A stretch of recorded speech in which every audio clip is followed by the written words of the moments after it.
I'm gonna put it on her.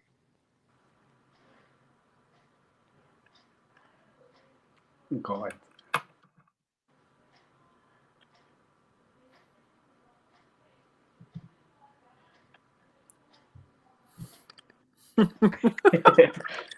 It's a game, guys. It's a game. Oh, there's an ad running. Okay, There's good. an ad running. That is exactly it. Okay, it took 23 seconds in, but I think that we are live. We are live. Mm-hmm. The bell.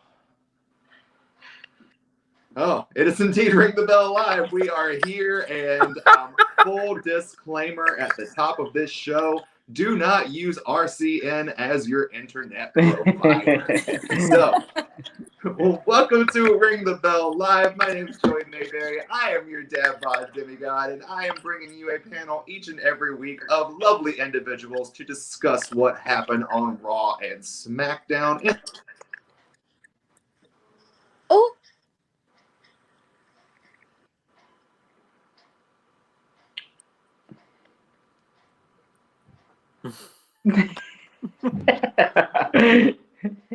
Girl. So on the Shalonce show, Hey. we're going to discuss some Raw and SmackDown and occasionally have our buddy Dad Bod Demigod Joey. Did I make it back on the stream? Am I here? You are We're, here. we're all here. Welcome Cool. back. Well, you can take the reins. No. Thank God for the Shalonce show being able to fill in. Everyone, welcome Miss Shalonce Royale to the panel this week. Woo! And then our writer extraordinaire, he is writing for everywhere that you read about wrestling. Phil Lindsay is here, ladies and gentlemen. Always a pleasure to be here. Yes, and then making his Ring the Bell Live debut all the way from the UK. We're going to rhyme some more because it's Shay Monet. Shay Monet is here, ladies and gentlemen. Say my name. I always say like the Destiny Child song. I always go, say my name, say my name. I love this. This is great. This is going to be a lot of fun. But just like how we are frustrated about my current internet connection, I am frustrated also about the booking for our Hell in a Cell women's title match on Monday Night Raw. That's going to be our topic this week because what got announced during Raw was we're going to see Rhea Ripley defend her Raw Women's Championship against the 13-time champion Charlotte Flair. She won't let you forget she's a 13-time champion. But this got announced after we saw Asuka beat Charlotte last week. Charlotte then comes in, beats Asuka this week, and then the champion loses to Nikki Cross this week. So in my brain, I don't understand how this sets up a title match between Rhea Ripley and Charlotte Flair. It just seems like we're going to do this match all along, and they're just kind of doing whatever until we get to Hell in a Cell. Shalonce, I'll toss it off to you first. What do you think about this setup for our Raw Women's Championship match? It's interesting. I think obviously they're given. Nikki is gonna play a part. I'm so happy to see Nikki back. I don't know what's necessarily going on, but I would be disappointed that they tease her. I mean, I honestly don't know. I really don't know. But I'm just interested to see. What about you, Shay Monet? How do you feel? Say my name. Again, I agree with you. The point it's interesting. I'm glad to see Nikki's playing a part since represent the UK gal. But no, it's a no from me. That's all I'm saying. No, full stop, full stop, full stop, full stop. Exclamation point. I'll leave it at that. Okay, I understand that. Completely understand. Phil, how are you feeling watching this setup? So, I mean, hey, we'll start with the positive. I'm glad that Nikki's back on television. Been wondering where she's been for months. Not in a lumberjack match randomly. She is actually having matches. What was the point of this beat the clock challenge? It was kind of like, hey, if you can't beat her in 2 minutes, then you suck. And then she loses anyway. So it's like, okay, so Charlotte was right. And all right, 2 other people pinned the champion. I mean, will pin someone that should have got a championship match, right? Because Nikki pinned a champion. So is she going to get a title match now? No? Yes? Anything? And I don't know what's going on with Asuka. I'm very much confused by everything going on with Asuka. The answer with Nikki is probably not. It's probably just pointless and done for the sake of it. Maybe they were just doing that for character, like to show Rhea is becoming very full of herself and that she loses her temper, and that Nikki was the tool used to show, okay, first of all, you just thought you had this, and then you played around with Nikki and you underestimated Nikki, and then you just lost your freaking cool and ran out of time without focusing on the task at hand. So maybe that's what that was used for. Yeah. Yeah, I mean, maybe I guess if it just happened and you didn't get the Charlotte promo before that, because now it just looks like, aha, Charlotte's better than you as usual because Charlotte is better than everyone. Charlotte is God. What is Yeah, it? I saw comments where people call her Godlet. That's a new one. I've never heard that one. I just read the comment section for the tea. I don't know. I think they're just really trying to show, like, to beat Charlotte Flair, you need to have your head in the game. And you need to bring it. And it's showing that Rhea all the time has had her head in the game. But now Rhea's like, come on now. I'm just going to play around with this and do this. But I don't know. I'm just very interested to see what's going to happen. Yeah. Hi, can everyone hear me? We can hear you now. Lord, you guys, I am so sorry. My job just got 10 times more frustrating today to try to do this, but I didn't really hear any of the conversation that we left off on because all of my internet is crashing. So hopefully I'll be able to complete the rest of this video on my phone's data plan. Good thing that I have a nicely paying job. So cool. So I heard a little bit with Nikki Cross kind of just being thrust into this title picture, and with no real explanation, it seemed a bit of like a downgrade to Nikki to be like, you can just beat this former tag team champion in 2 minutes. And the thing that got me the most about watching this entire setup, I think, was just, where do you go when you already have Asuka, who's beat the #1 contender? Then Charlotte beats her the next week. The champion's already been pinned by someone who's not even in the storyline. What is the absolute point, to quote Miss Paloma Star, of having any of this happen? And it's just this kind of overall booking that's really frustrated me with WWE and most of their title pictures recently, where they plan the match, but it doesn't seem like anything that's being built along the way matters to the outcome. We're just getting to Hell in a Cell. We're going to get a nice match between Rhea and Charlotte, and for lack of a better term, fuck everything in between. And that's very, very frustrating. I got a question. Sure. Did I miss something? Because Nikki didn't pin Rhea. Yeah. Or did she at some point? And Oh, did I she miss didn't it? pin Rhea. She just was able to not be beaten in 2 minutes like any WWE superstar should be. Yeah. Okay, I just wanted to make sure. So technically she didn't win by a pinfall. She was her own enemy. Well, Rhea was her own enemy. Yeah. So I think that's some mind game things of, can you beat Charlotte with, I don't know why I said it like that, but can you beat her? I like it though. Charlotte. I know a girl named Charlotte, so I was like, oh wait, that's not the same person. But you know what I mean? Like, I think it's all mental. Possibly. I don't know. I have no idea. I am just thoroughly lost, and I think just kind of mad because I feel almost a little bit insulted as a viewer each and every week. If you're watching this show and the entire point is to progress a storyline, why am I watching all of these weekly television programs? I should just watch the pay-per-views and be done with it. No. Yeah. Ooh, Bless you. Thank you.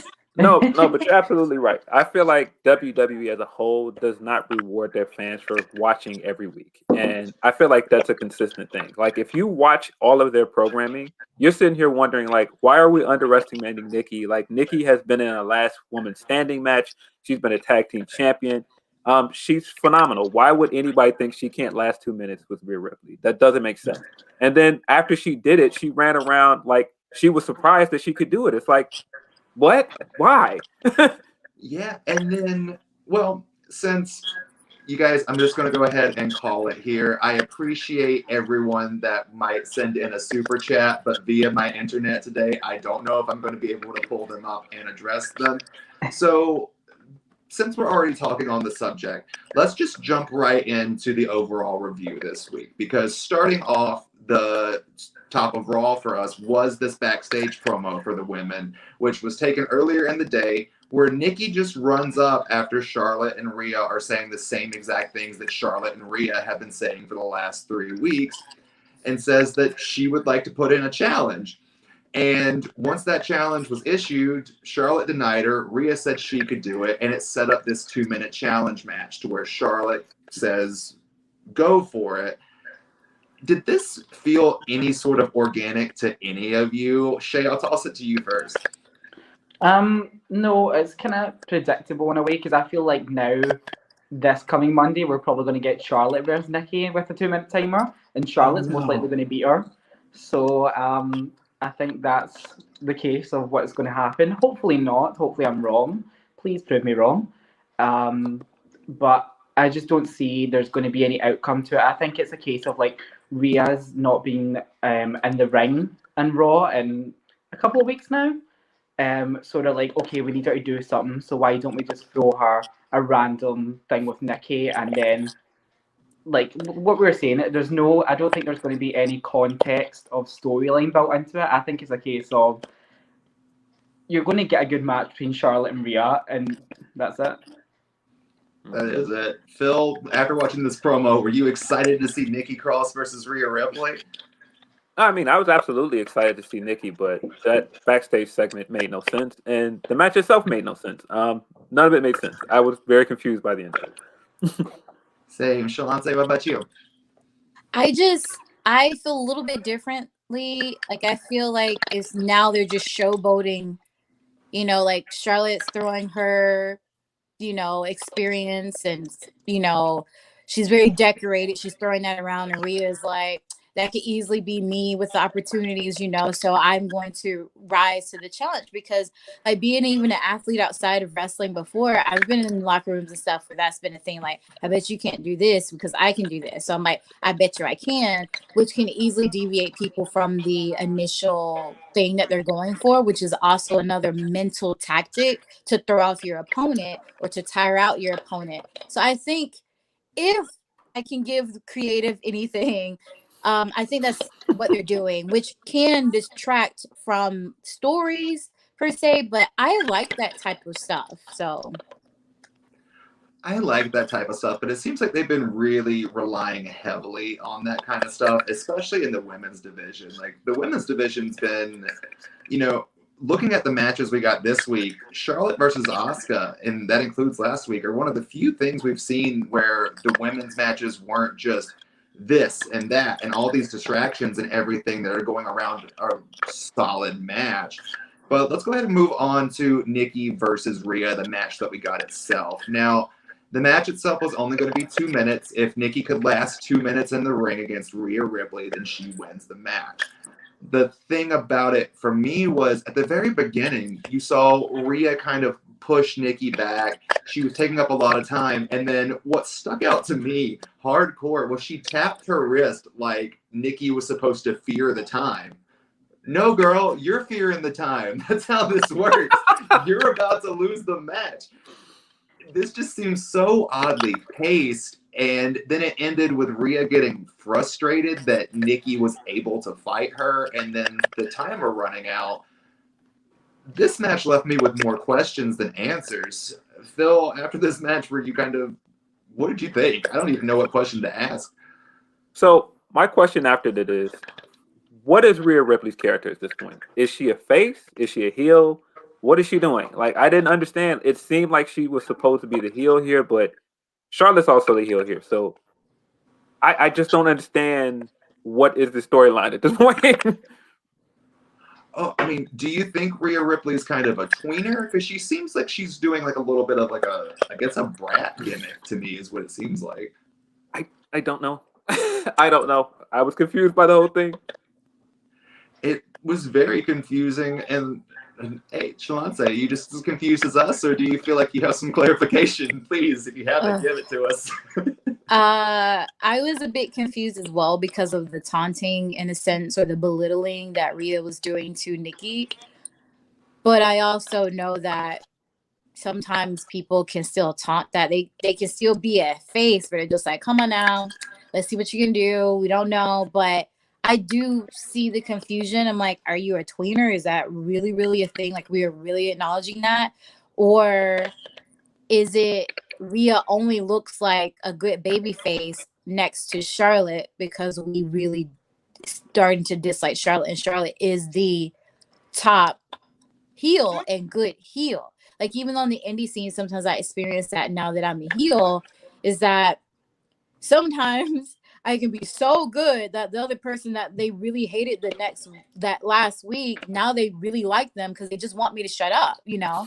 So Right. maybe it's just how they're comparing it. So. Oh, 100% understand that. Now, Shay, I know you probably have some backstory with Nikki Cross, being that she's from your homeland. So how did you feel seeing Nikki in this match?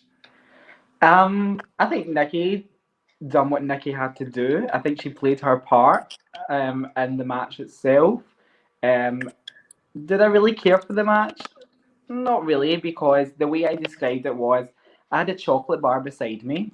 There was 4 squares, tiny squares of this chocolate bar left. The match was over before I finished the 4 squares. So, to me, Nikki did what she had to do. Again, I guess she's not been on television for a long time, etc. So anyone would kill for that bit of time to be on and do what they love if they really have that passion for it. But it doesn't make the match a good thing. It was good for what it was, but it was 2 minutes. Like, that's it. And spending longer talking about it than the match actually was. So. Oh, 100%. And then the thing after the match. So immediately after Nikki Cross did her I won celebratory 3-ring lap that she did, which was kind of odd, Charlotte makes her entrance. And Charlotte's at the end of the ramp. She's looking at Rhea. She's laughing. And then you've got Nikki Cross doing Rhea Ripley's nose taunt. And, like, I don't know exactly what she was doing. I was very confused by that. And then Charlotte's just laughing at Rhea, laughing at Nikki. None of this made any congruent sense to me. I'm just sitting there going, are we going to have any follow-up with the fact that Nikki did indeed beat the champion? Because we saw this a few months ago when Naomi beat the champion, and we just said, oh, that doesn't matter anymore if the champ loses. We're just moving on to the next pillar in this story. I don't know. It really was confusing. Phil, any thoughts on that? I'm betting that Shay is right, and I'm betting Charlotte's going to squash Nikki next week. I hope he's not right, but I just feel like that's how they book their programming at this point. Like, I just feel like that's what they're doing. I can agree with that. Do you think that Charlotte's going to be able to beat Nikki within the 2 minutes? Like, when you say squash, do you think she still might get a fighting chance, or do you think she's just going I think down? she's going to beat the clock. I think she's going to beat Rhea's time. Like, I think that was the whole point of setting this up. I feel gross. Shay, how do you feel? I'm speechless. I guess it's almost becoming predictable. Mm-hmm. So maybe they'll shock me and not actually do that, but the simple fact of, like, that's what the booking has been like. So it's kind of like I can predict that that's going to happen. And I can imagine it right now. Charlotte's going to beat her time. She's going to sit like this in the ring for a good solid minute while Rhea sits at the top and just stares at her. And that's the way to describe it. It's just, ugh. Yeah, Shalance, that leaning on your hand emotion. I feel this emotion. You weren't pleased, Rhea. I just want to know. I just want to see what's gonna happen, and I just really want to know, like, what was the point? Like, I, I, again, I don't want to give too much credit to creative because I've been horrifically disappointed.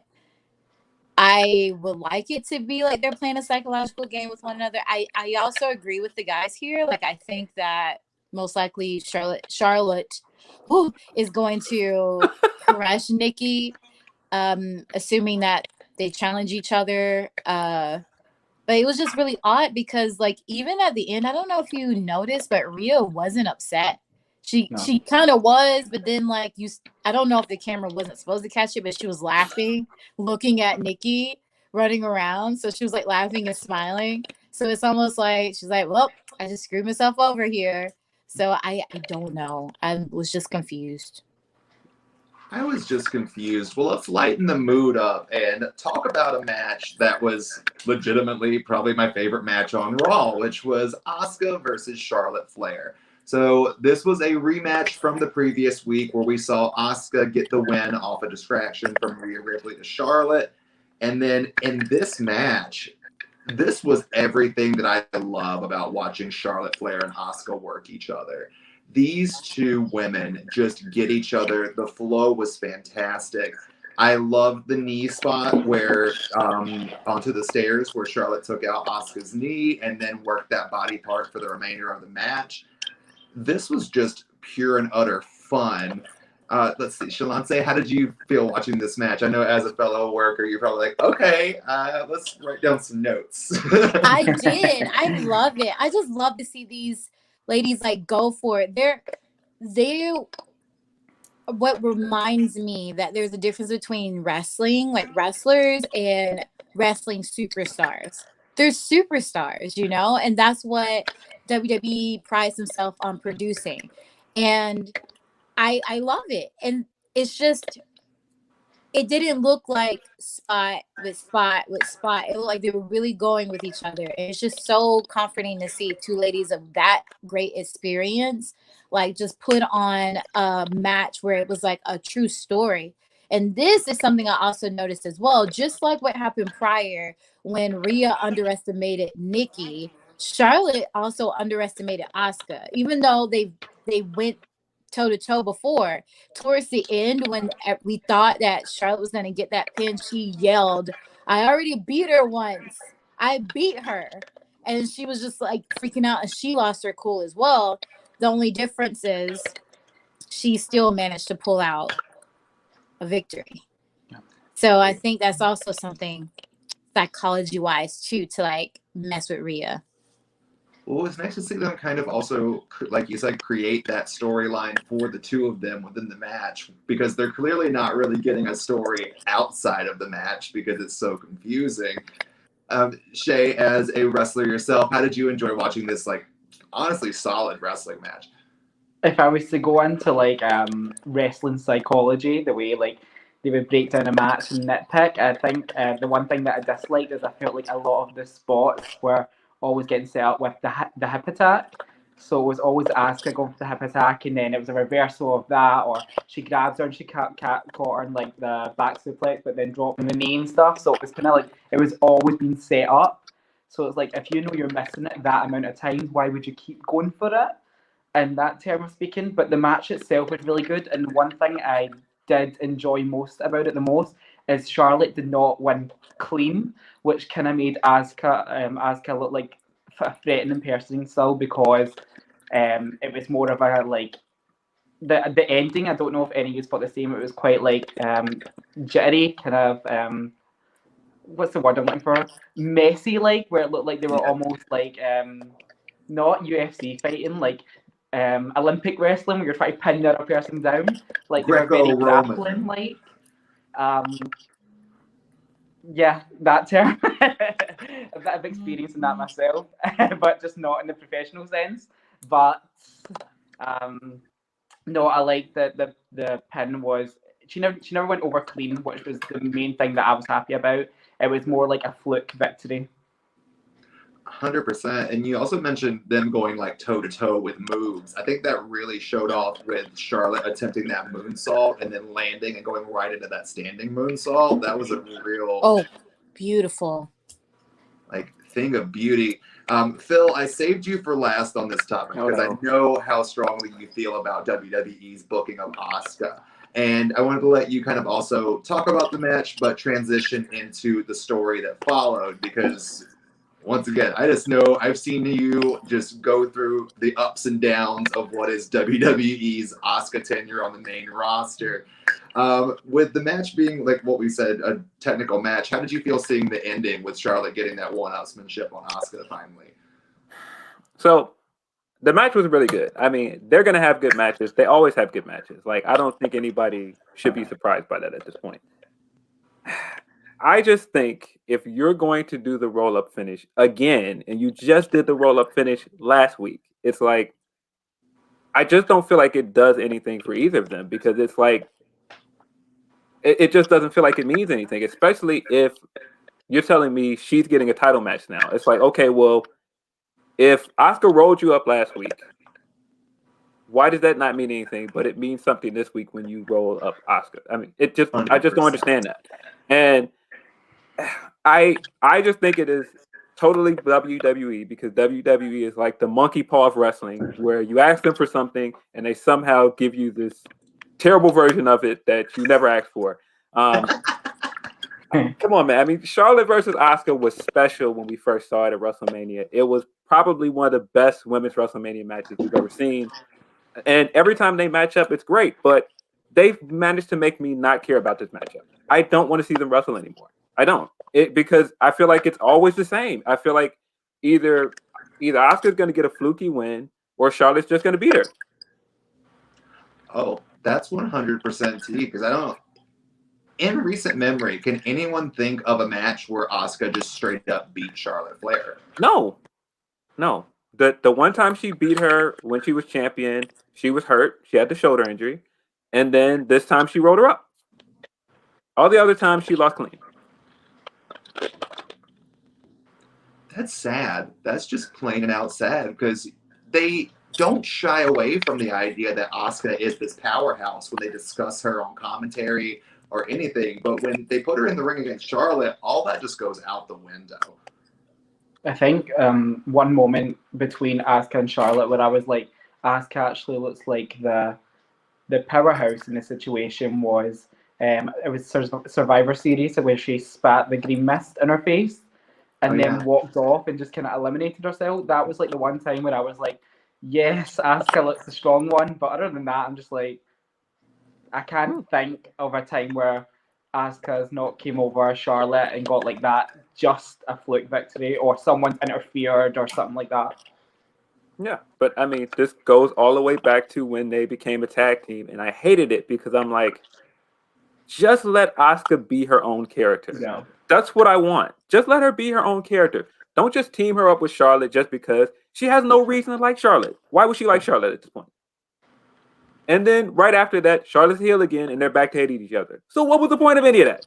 It just, I don't know. I almost feel like they should take Asuka off TV and just decide what is the direction for her because what they're doing for her is not doing her any justice.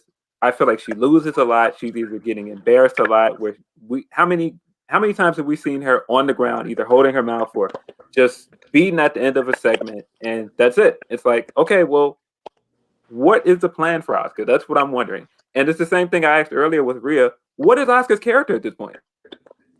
What is it? What are her wants? I don't know any of that. Yeah. I mean, there's a lot of women across the board in WWE that are just kind of left out in the water. And speaking of that, let's talk about Mandy Rose and Dana Brooke because we got to see them backstage talking about how WWE is coming back to live shows. They're bringing the crowd back. And there's not much to talk on about this segment because it was honestly just an advertisement. But the thing I did want to make a note of was Mandy Rose's reason for wanting the crowd to come back was I get to be in a car and drive around and listen to music again. And that was her justification. I was like, girl, you can do that now. I'm sure you can drive somewhere now. I don't know. Do y'all have any other thoughts on Mandy and Dana in this segment? Because there's not much to discuss. I just cringe whenever Mandy has a promo, and when Mandy and Dana, because it just seems so rehearsed.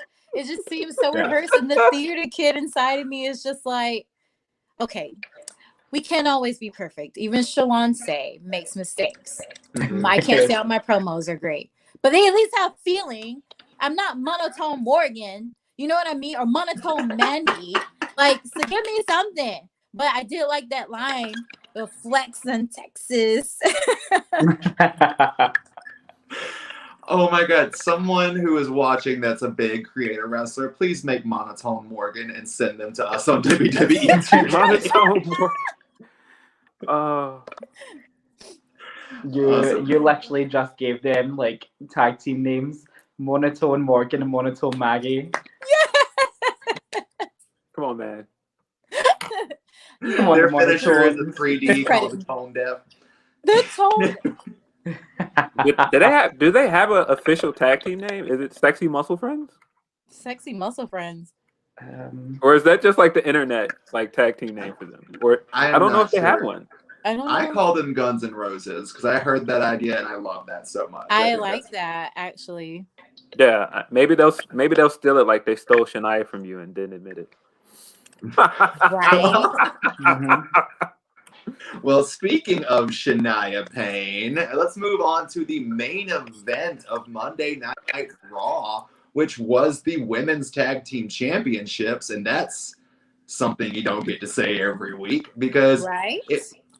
I mean, say what you want about this whole Natty and Tamina versus Nia and Shayna storyline. Some of it's been absolutely cringe, but it has gotten some attention on the Tag Team Championships that we haven't really gotten in recent months, which has been very nice. But what we got to see before this match started was a backstage promo where Reginald and Nia were dealing with the fact that the fire from the post last week blinded Reginald.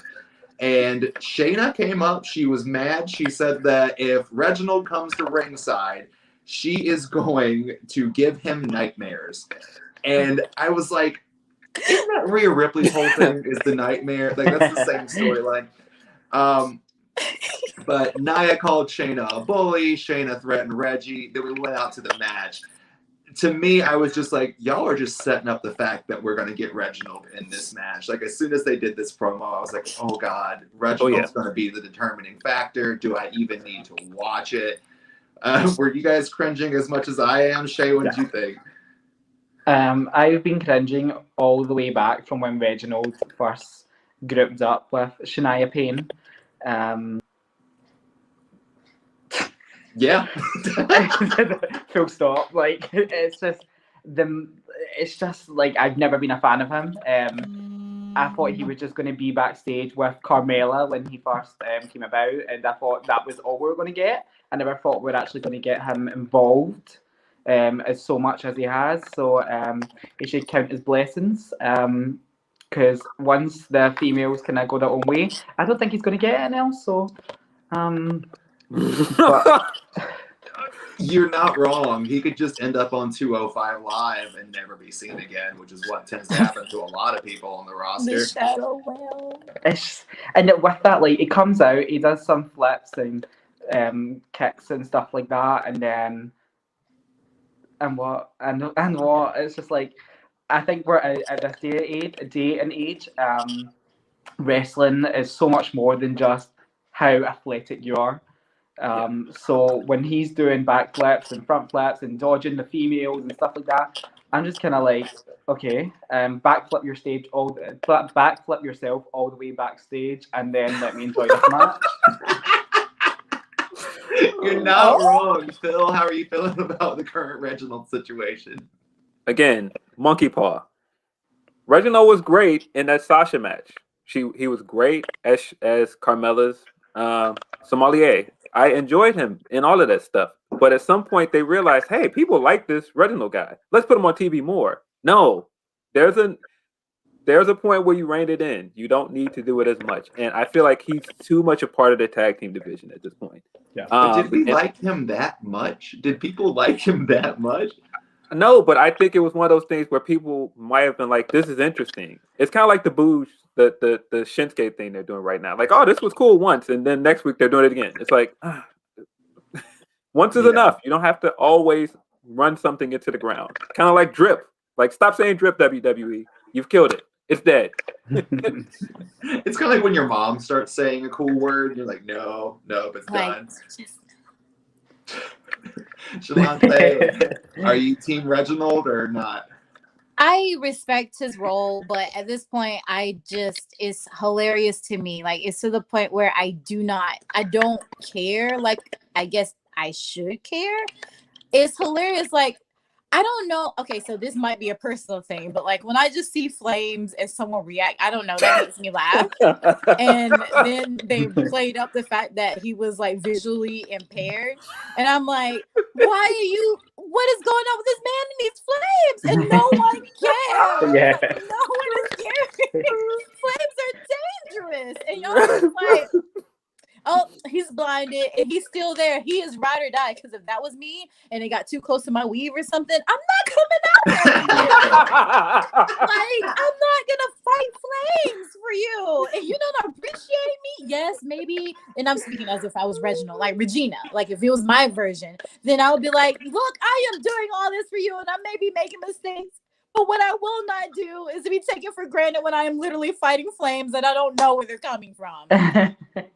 It's hilarious. And then the fact that, like, okay, Nia is calling her a bully, and then Shayna is just mad. It just sounds like kindergartner stuff. Is not enough to make me invested, because I'm like, real people wouldn't be caring. First of all, a real person would come back out there and fight some flames they don't know where they're coming from. Real people wouldn't be like, oh my gosh, you distracted me again. Like, come on now. Like, come on. Let's get something else. Well, let's go ahead and move on into the tag team match that we got in the main event, because, you know, we're already talking about it. This match wasn't so much about the tag team championships. This was all about the Reginald storyline. Yeah. Let's be 100% honest. So the match, because even if I'm looking down at my notes right now, what I've got is great chaining by Shayna and Natalya, which, yes, that was really great. And then everything else is about Reginald. Everything. It's Reginald came out. Shayna Baszler was distracted because Kane was going to come out, and it blinded Reginald. And then it was just Natty with the roll-up victory on the main event of Monday Night Raw, which led to Shayna rolling out of the ring and delivering quite the fun promo, which included the phrase "Cirque du Soleil sommelier freak," which I enjoyed. But yeah, let's go ahead. I'll toss it up to you first, Phil. Thoughts on the match and the outcome? Every time we see Shayna and Natty in the ring together, I'm like, get them in a one-on-one match fast. Like, they have chemistry. I want to see this match at this point. And really, get Shayna off on her own. Get her out of this tag team. I feel like we've been doing this how can they coexist storyline for almost a year, and it has not paid off yet. Just end it. Just close the book on it. Other than that, the match wasn't really anything. Another roll-up finish. It just feels predictable at this point. Like, it feels like that's all Raw is rematches and roll-up finishes. Like, that's. I feel like that's just the tagline for the show. Here are some rematches and roll-ups. By the way, they might be some good matches. Stay tuned. But that's very valid. I don't understand what we were supposed to take from this as our main event. Because when you make something the main event, like, that's our hook. That's our last thing you see of the show to get you to tune in next week. Is our hook for next week Shayna versus Reginald? Is that going to get you excited to watch Raw next week? They want to know where the flames are coming from. I don't know, man. And I'll give Reginald credit on this. The way he overreacted to the flames was hilarious. Rolling all the way down the ramp afterwards, hilarious. But it's just like, I just feel like it's just time to break this tag team up and get to the point where you're just doing the Reginald and Nia stuff like they clearly want to do, and let Shayna go off and be the Shayna that we want her to be from NXT.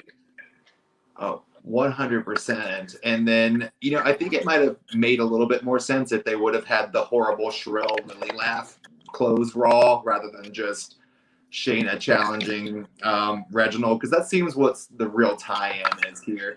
Shalance, what did you think at the very end of Raw this week? I'm like, Shayna, why do you care? Like, honestly, when she rolled out, she was like, which I thought she was gonna knock him out or something, because she was like, "Are you okay?" And then she was like choking. I'm like, choke him, get him down, give me something. And then I'm like, wait, he is visually impaired. Now you're beating up on a handicapped person. And that's probably why she didn't do it. That's probably why she was just like, you know what, you heal yourself and then you come back or whatever. But I really didn't care. I didn't care anymore. I'm like, oh, great, another distraction, another roll up. I should have bet something on it. I would have got some money. Yes, and you can do that via the DraftKings app. They keep talking. Shay, how did you feel at the ending of this match? I mean, shout out to it being Tamina's first main event. So shout out to that. That's a positive. The ending of the match. I mean, it's like the main event of the show. So kind of what Phil was saying is like, this is the closing match. This is the closing moments. We want like either a big cliffhanger to be like, okay, I need to tune in next week to find out what happens and stuff. And it's kind of like, okay, so next week you're getting Shayna versus Reginald. And it's like, yeah, I'm definitely going to. So I know what I'm going to be doing on Monday. I'm unfortunately going to be watching that match because it is my job at this point. It's like, I'm not going to lie, I probably will watch it just to see what happens. And I'm kind of curious to be like, is it going to be stupid? Is it going to involve just him flipping the way out of Shayna until she like locks him in some kind of submission hold, or what's it going to be like? But the case of it is like, they had basically announced at the very end of the show, like, Shayna versus Reginald, and it's kind of like, oh, okay.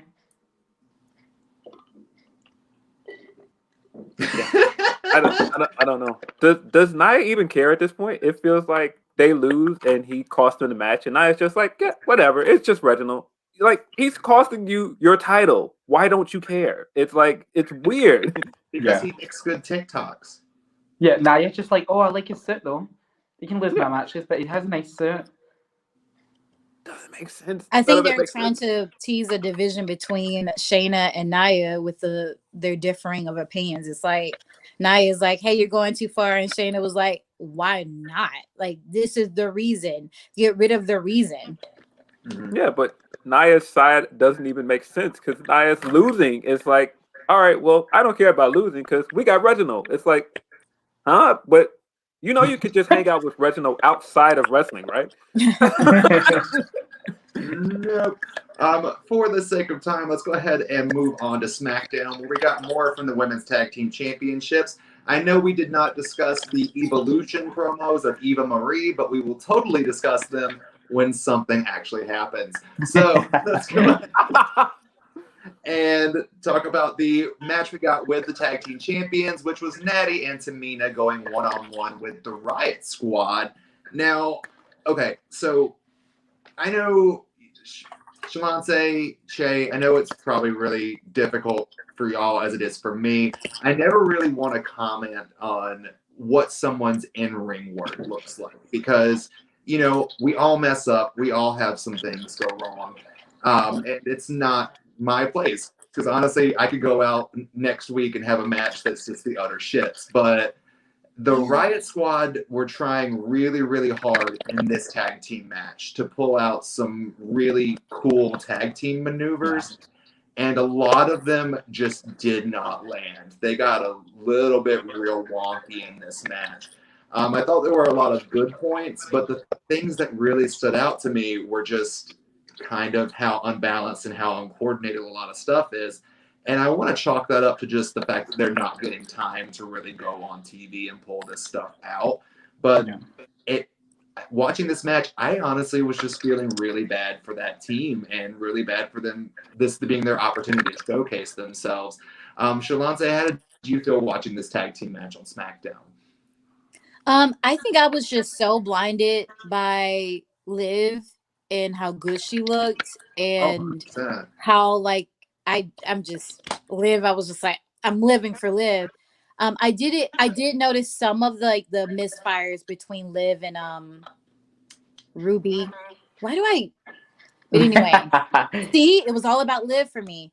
But I noticed some good magic moments and some that were just not it. Mhm. But in my mind, I blamed it all on her partner. On Ruby?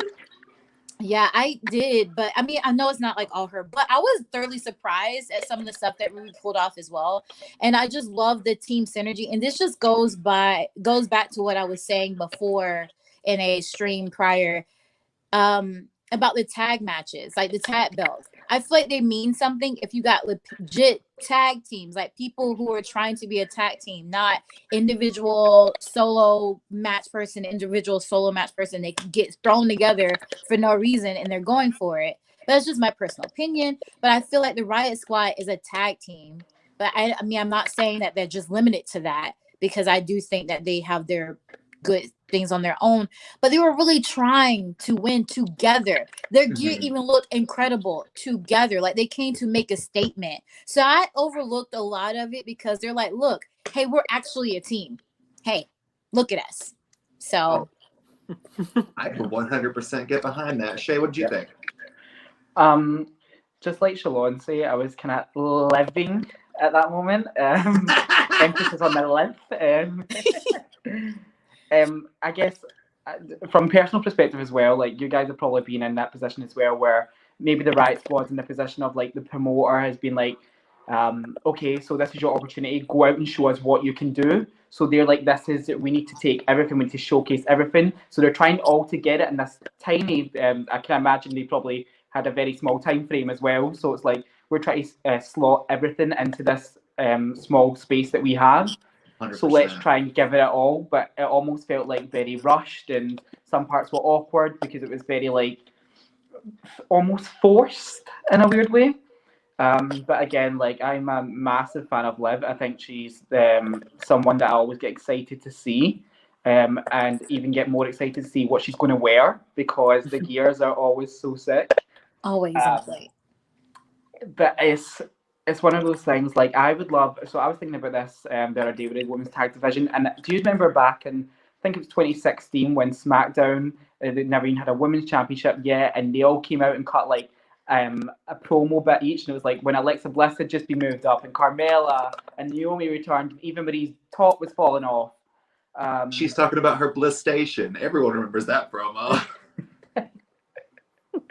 Like that time where it was, then it's set up for like the sixth way and Backlash to announce the first women's championship, first SmackDown women's champion. Sorry, I would love if something like that happened with the tag teams, where it was like all these different teams were coming out and they all wanted it just to freshen things up from like the Shania and the Nat and Tamina, because we had a lot of back and forth so much between them. But like, if the Riot Squad to me is supposed to be a major threat in that, what does it benefit them just coming onto SmackDown and then just losing like without any explanation? Or like, we did get something, a wee bit of I don't want to go too far in detail because I can imagine we're probably going to speak about it, but we did get a glimpse of maybe a possible turn, but it's WWE, so we don't know like what's going to happen. Like, they'll probably end up pairing Liv with like Mercedes Martinez. Watch this, I don't know, but I would love to see Liv teaming up with Mercedes Martinez, but I love the team of the Riot Squad. I love what they're doing with them. Because I love Ruby Riot. I've loved her since she was Heidi Lovelace in the Indies. And Phil, before I turn it on to you, I just want to point out one thing. That headbutt that Tamina gave her, the sell that Ruby Riot did, was just like that. Loved it. But Phil, what did you think of this tag team match? Yeah, I kind of felt like we were already in for trouble when they came back and the Riot Squad didn't even get an entrance. I was like, oh boy. And then it was a tag title match. And then it was kind of like, well, what did they do to earn this title match? It just was kind of there. It was like nothing building to it.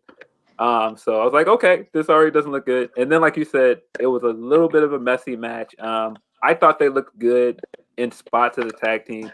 I think they're the best legitimate tag team in the division. I feel like they look like a tag team. Their gear is always on point. I feel like they make a concerted effort to work together like a tag team. And we have the most investment in them as a tag team because they did that entire storyline with them getting back together.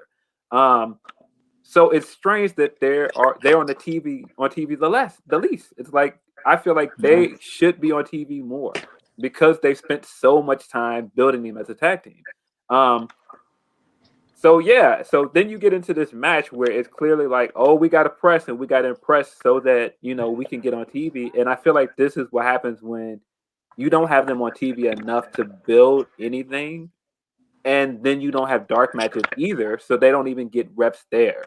Yeah. And so I feel like that all hurt them in this match. And now it's kind of like you immediately rush them into the title feud without building to it, and they just lose. So what's next for them? It's like you don't even give them any up from here.